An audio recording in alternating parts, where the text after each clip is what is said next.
Hello friends, நம்ம இன்னைக்கு ரொம்பவே சூப்பரான யூஸ்ஃபுல்லான கிச்சன் டிப்ஸ் அண்ட் ட்ரிக்ஸ் தாங்க பார்க்க போகிறோம். அதுவும் மட்டும் இல்லைங்க, நம்ம வீட்டு பாத்ரூம் எவ்வளோ அழுக்க இருந்தாலும் எவ்வளோ உப்பு கறந்தா இருந்தாலும் 10 நிமிஷத்தில் பளிச்சுன்னு மாற்றிடலாங்க. அடிக்கடிக்கு பாத்ரூம் க்ளீன் பண்ண அவசியம் இருக்காது. கண்டிப்பாக வீடியோ ரொம்பவே யூஸ்ஃபுல்லாக இருக்கும். ஸ்கிப் பண்ணாமல் பாருங்கள். இப்போ நம்ம வீடியோக்குள்ளே போகலாப்பாங்க.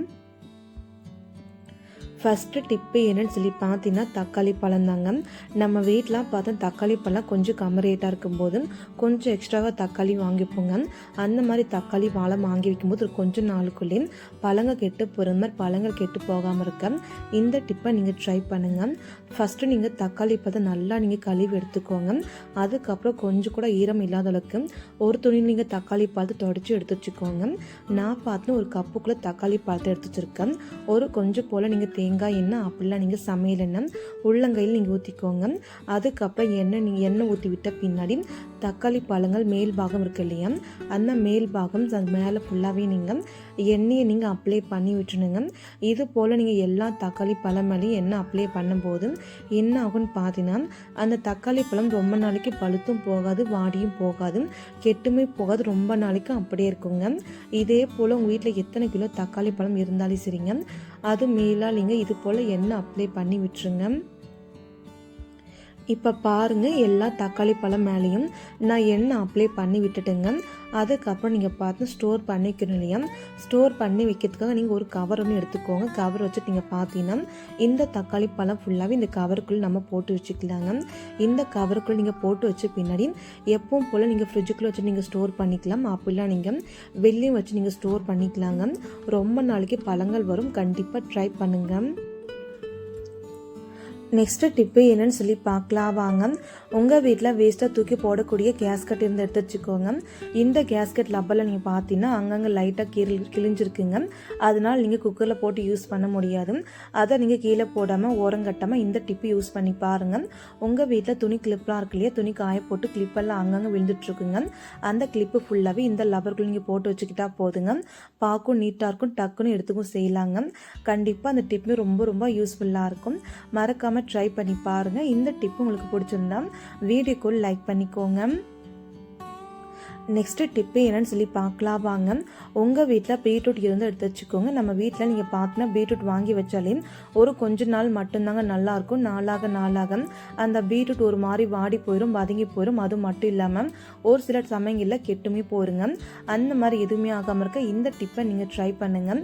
நான் இன்னைக்கு பார்த்தீங்கன்னா ஒரு கத்தி எடுத்து அந்த பீட்ரூட் இருக்கு இல்லையா, அதோட மேல் பகுதியை மட்டும் நீங்கள் கட் பண்ணி எடுத்துக்கோங்க. கட் பண்ணி வச்ச பின்னாடி பார்த்தீங்கன்னா மொத்த பீட்ரூட் இது போல் நீங்கள் கட் பண்ணி எடுத்து வச்சுக்கோங்க. நான் இன்னைக்கு 1.25 அளவுக்கு பீட்ரூட் கட் பண்ணி எடுத்து வச்சிருக்கேன். இது அப்படியே இருக்கட்டும். அதுக்கப்புறம் கொஞ்சம் போல் நீங்கள் தேங்காய் எண்ணெய் அப்படிலாம் நீங்கள் சமையல் எண்ணெய் எது வேணாலும் எடுத்துக்கலாங்க. நான் இன்னைக்கு கொஞ்சம் போல் மட்டும் சமையல் எண்ணெய் உள்ளங்கையில் ஊற்றிக்கிட்டேன். அதுக்கப்புறம் கொஞ்சம் எண்ணெய் நீங்கள் பார்த்தீங்கன்னா அந்த பீட்ரூட் மேலே நீங்கள் கட் பண்ணுங்க இல்லையா, அந்த அளவு நீங்கள் நல்லா தேய்ச்சி விட்டுருங்க. இது போல் நீங்கள் தேய்க்கும் போதும் அந்த பீட்ரூட் ஒன்றுமே ஆகாதுங்க. அது மேலே மட்டும் லைட்டாக கலர் மாறும், அவ்வளோதாங்க. ஒரு மாதம் வரைக்குமே இந்த பீட்ரூட் கலர் மாறாமல், டேஸ்ட்டும் மாறாமல், அதுவும் மட்டும் இல்லாமல் கொஞ்சம் கூட வதங்கி போகாமல் நல்லா ஃப்ரெஷ்ஷாக இருக்கும். அதுக்கப்புறம் எல்லாம் பீட்ரூட் மேலே எண்ணெய் அப்ளை பண்ணி விட்ட பின்னாடி ஒரு கவர் ஒன்று எடுத்துக்கும். கவர் உள்ளுக்குள்ள இந்த பீட்ரூட் ஃபுல்லாகவே நீங்கள் போட்டு வச்சதுக்கப்புறம் எப்போ போல் நீங்கள் நல்லா டைட்டாக கட்டி விட்டுக்கோங்க. டைட்டாக கட்டி வச்சதுக்கப்புறம் நீங்கள் பார்த்தீங்கன்னா ஃப்ரிட்ஜு உள்ளுக்குள்ளே வச்சுக்கலாம், அப்போல்லாம் நீங்கள் வெளியில் வச்சுக்கலாங்க. ஃப்ரிட்ஜு உள்ளுக்குள்ளே நீங்கள் வைக்கும்போது என்னாகும்னு பார்த்தீங்கன்னா இந்த கவர் உள்ளுக்குள்ளே தண்ணி இறங்கிருங்க. அந்த மாதிரி தண்ணி இறங்காமல் இருக்க ஒரு பின்னுக்கு எடுத்துக்கோங்க. பின்னுக்கு வச்சுட்டு அந்த கவர் மேலே நீங்கள் சின்ன ஹோல்ஸாக நீங்கள் குத்தி விட்டுருங்க. இது போல் நீங்கள் பண்ணும்போது இந்த கவருக்குள்ளே தண்ணி இறங்காது. பீட்ரூட் ரொம்ப நாளைக்கு நல்லா ஃப்ரெஷ்ஷாக இருக்கும். மறக்காமல் உங்கள் வீட்டில் நீங்கள் ட்ரை பண்ணி பாருங்கள். இந்த டிப்பு உங்களுக்கு யூஸ்ஃபுல்லாக இருந்துச்சுன்னா மறக்காமல் வீடியோக்கு லைக் பண்ணிக்கோங்க. மறக்காம உங்க வீட்டில் நீங்க ட்ரை பண்ணி பாருங்க. நெக்ஸ்ட் டிப்பு என்னன்னு சொல்லி பார்க்கலாம் வாங்க. உங்கள் வீட்டில் 10 ரூபாய் சோப்பு ஒன்று இருந்தால் போதுங்க. உங்கள் பாத்ரூம் 10 நிமிஷம் டக்குன்னு பளிச்சுன்னு ஆயிருங்க. விடாப்படியான கரை, அழுக்கு கரை, உப்பு கரை எல்லாமே போயிட்டு உங்கள் பாத்ரூம் நல்லா பளிச்சுன்னு இருக்கும். அது எப்படின்னு சொல்லி பார்க்கலாங்க. ஃபஸ்ட்டு நீங்கள் சோப்பை எடுத்துக்கோ. நான் இன்றைக்கி சர்ஃப் எக்ஸல் சோப்பு 10 ரூபாய் தான் எடுத்திருக்கேன். அந்த சோப்பை நீங்கள் எடுத்து வச்ச பின்னாடி ஒரு பிளேட் ஒன்று எடுத்துகிட்டு நம்ம காய் கட்டர் திருவோம் இல்லையா, அந்த கட்டரை வச்சு நீங்கள் இந்த சோப்பு ஃபுல்லாகவே துருவி எடுத்துக்கலாங்க. நான் இன்றைக்கி பார்த்தீங்கன்னா பாதி சோப்பளவுக்கு மட்டும் துருவிட்டு மிச்சம் பாதி சோப்பு அப்படியே வச்சுட்டுங்க. இப்போ பாருங்கள் நமக்கு சின்ன சின்ன பீஸாக நமக்கு கிடச்சிருக்குல்லையே இந்த துருவல். இது அப்படியே இருக்கட்டும். ஒரு பிளாஸ்டிக் கப் ஒன்று எடுத்துக்கோங்க. அந்த பிளாஸ்டிக் கப்புக்குள்ளே இந்த துருவன சோப்பு ஃபுல்லாகவே நீங்கள் சேர்த்துக்கலாங்க.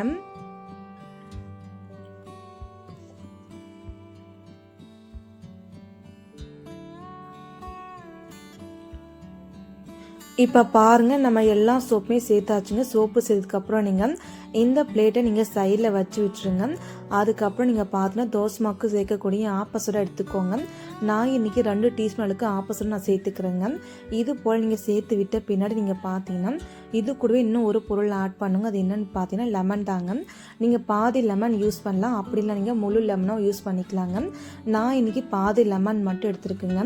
பாதி லெமன் ஃபுல்லாக எடுத்து நீங்கள் பார்த்து அது விதையை நீக்கிக்கோங்க. விதையை நீங்கள் நீக்கி விட்ட பின்னாடி இந்த லெமன் ஜூஸ் ஃபுல்லாகவே நீங்கள் அந்த கப்புக்குள்ளே நீங்கள் புழிஞ்சு விட்டுக்கோங்க. புழிஞ்சு விட்டது நீங்கள் பார்த்தா நல்லா நுர தழும்பி வருங்க. அதுக்கப்புறம் லெமன் தூளை நீங்கள் சைடில் வச்சுருங்க.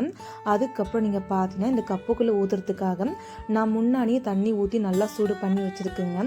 இப்போ நம்ம தண்ணி எடுத்துக்கலாங்க. தண்ணி எடுத்துட்டு இந்த கப்பு உள்ளுக்குள்ளே நம்ம ஃபுல்லாக ஊற்றிக்கலாங்க.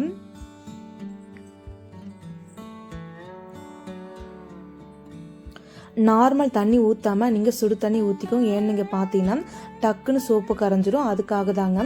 அது மட்டுமே இல்லாமல் அழுக்குமே நல்லா போயிடும். இப்போ நம்ம இது ஃபுல்லாகவே தண்ணி ஊற்றி விட்ட பின்னாடி ஒரு ஸ்பூன் வச்சு நல்லா நீங்கள் கலக்கி விட்டுருங்க.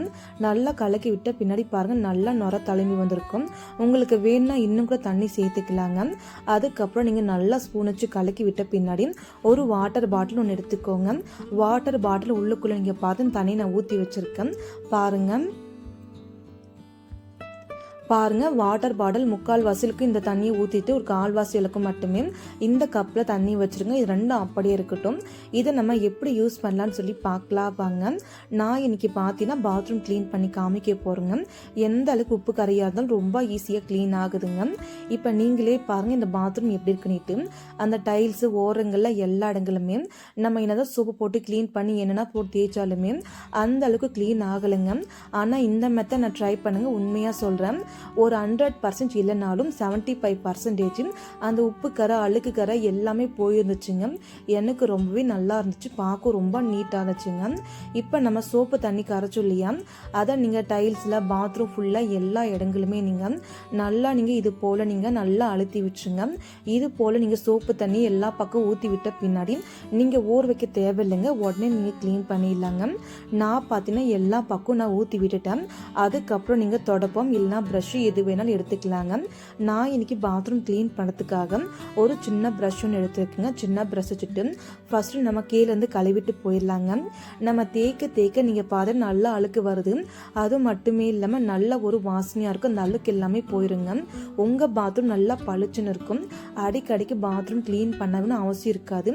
இந்த மாதிரி நீங்கள் க்ளீன் பண்ணும்போது என்னாகும்னு பார்த்தீங்கன்னா அந்த பாத்ரூம்குள்ளே நிறைய அழுக்குமே சேராமல் நல்லா இருக்குங்க. பாருங்கள், ப்ரஷ் வச்சுட்டு எல்லா பக்கம் நான் தேய்ச்சி கொடுக்குறேன். அந்த தேய்க்க அழுக்கு பார்த்தீங்கன்னா தெரியும் எந்த அளவுக்கு வந்துட்டுருக்குன்னுட்டு. அது மட்டும் இல்லாமல் உப்பு கரை அழுக்கு கரை எல்லாமே படிஞ்சிருக்குங்க. நம்ம என்னதான் ஆர்பிக்கு வினிகரு லெமன் சோடா எல்லாமே போட்டு க்ளீன் பண்ணாலும் அந்த அளவுக்கு க்ளீன் ஆகலை.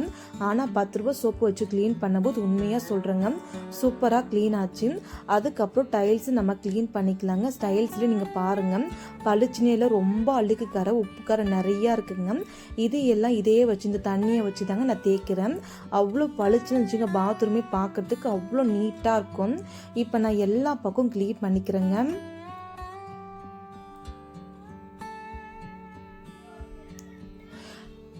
இதே போல் இந்த சோப்பு லிக்விடை வச்சு நீங்கள் டாய்லெட்டு க்ளீன் பண்ணிக்கலாங்க. டாய்லெட்டுமே ரொம்ப ரொம்ப சூப்பராக பளிச்சுன்னு க்ளீன் ஆயிருங்க. நான் பாருங்கள் முன்னாடியே டாய்லெட்லாம் ஊற்றிட்டு டாய்லெட்டுமே நல்லா க்ளீன் பண்ணிவிட்டு அதே போல் டைல்ஸு ஓரங்கள் எல்லா பக்கம் பாத்ரூம் ஃபுல்லாகவே மேலேருந்து கீழே வரைக்கும் எல்லா பக்கம் நான் தேய்ச்சி விட்டுட்டுங்க. அதுக்கப்புறம் நீங்கள் எப்பவும் போல் தண்ணி எடுத்துட்டு இந்த பாத்ரூம் ஃபுல்லாகவே நம்ம க்ளீன் பண்ணி வச்சுக்கலாங்க.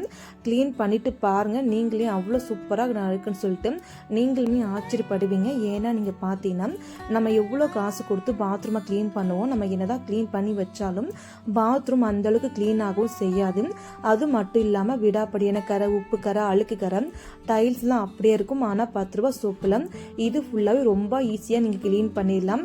மறக்காமல் உங்கள் வீட்டில் நீங்கள் ட்ரை பண்ணி பாருங்கள். எனக்கு ரொம்ப ரொம்ப யூஸ்ஃபுல்லாக இருந்துச்சுங்க இந்த டிப். இந்த வீடியோ உங்களுக்கு ஏதாச்சும் ஒன்று பிடிச்சிருந்தாலும் நம்மளோட சேனலுக்கு ஒரு லைக் பண்ணுங்கள், கமெண்ட் பண்ணுங்கள், சப்ஸ்கிரைப் பண்ணுங்கள், ஷேர் பண்ணுங்கள். மறக்காமல் உங்கள் வீட்டில் நீங்கள் ட்ரை பண்ணுங்கள், மிஸ் பண்ணிடாதீங்க ஃப்ரெண்ட்ஸ். Thank you friends. நாளைக்கு பார்க்கலாம் வேறொரு வீடியோவில்.